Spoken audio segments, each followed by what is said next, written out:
Alright, you've seen it on social media, heard it in the gym, and maybe even considered trying it yourself. Intermittent fasting.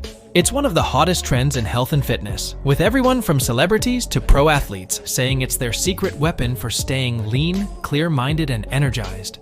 But here's the big question. Does it actually work? Or is it just another overhyped diet fad? Today, we're exploring the science of intermittent fasting. What it is, how it works, and whether the benefits are backed by research. By the end, you'll know if it's right for you. Let's jump in. What is intermittent fasting? Alright, first things first. What exactly is intermittent fasting? Think of it this way. It's not a diet that tells you what to eat, but rather when to eat. Intermittent fasting cycles between eating and fasting periods.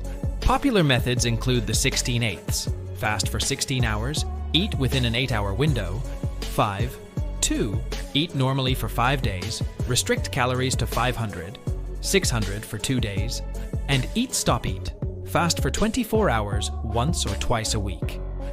Now these methods all vary in intensity, but they're built around the same core idea. By spacing out your meals, you allow your body to go through cycles of feeding and fasting, which leads us to the big question: why? What's actually happening in your body during these fasting periods? How does intermittent fasting work? To get to the why behind intermittent fasting, let's talk about what happens when you eat and when you don't. When you're eating, especially high-carb foods, your body releases insulin, which helps store energy from the food. But when you're fasting and not constantly refueling, insulin levels drop, which actually signals your body to start burning stored fat for energy. Pretty cool, right? Intermittent fasting lowers insulin levels, promoting fat burning during fasting. It may also trigger autophagy, your body's process of cleaning and regenerating cells, and boost growth hormone levels, aiding muscle maintenance and fat loss. So, in theory, intermittent fasting could help with weight management, cellular repair, and energy levels. But does it actually work like that for everyone? Potential benefits of intermittent fasting. Alright, let's get into the good stuff, the benefits that everyone talks about. One of the top reasons people try intermittent fasting is, of course, for weight loss. When you're in a fasting state, you're giving your body time to tap into stored fat as a primary energy source. Over time, this can really add up, helping you shed those extra pounds without necessarily restricting calories every single meal.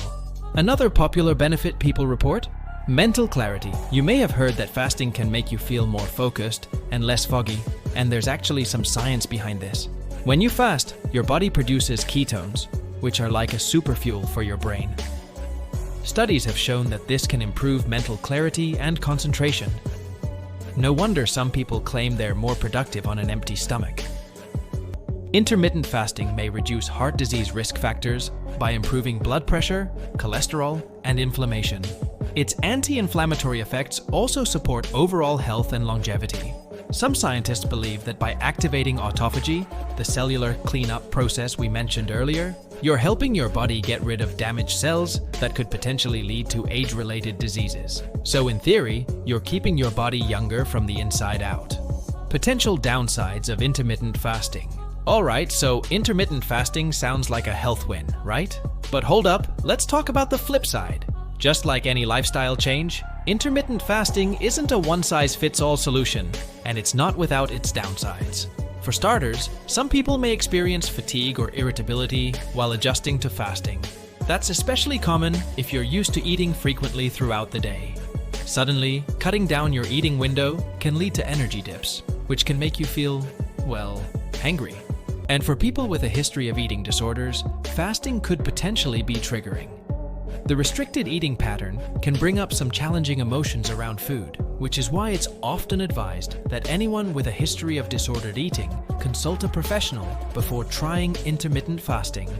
Another thing to consider is for those who are highly active. If you're an athlete or do intense workouts, not having fuel readily available before and after can impact performance and recovery. So, make sure to adjust your fasting schedule based on your activity levels. Does intermittent fasting really work? Now comes the million-dollar question. Does intermittent fasting actually work? Well, the answer is, it depends. Studies show that intermittent fasting can be effective for weight loss, but it's not necessarily better than other calorie restriction methods. What does make it unique is its potential health benefits, like improved insulin sensitivity, mental clarity, and even reduced inflammation. But here's the key.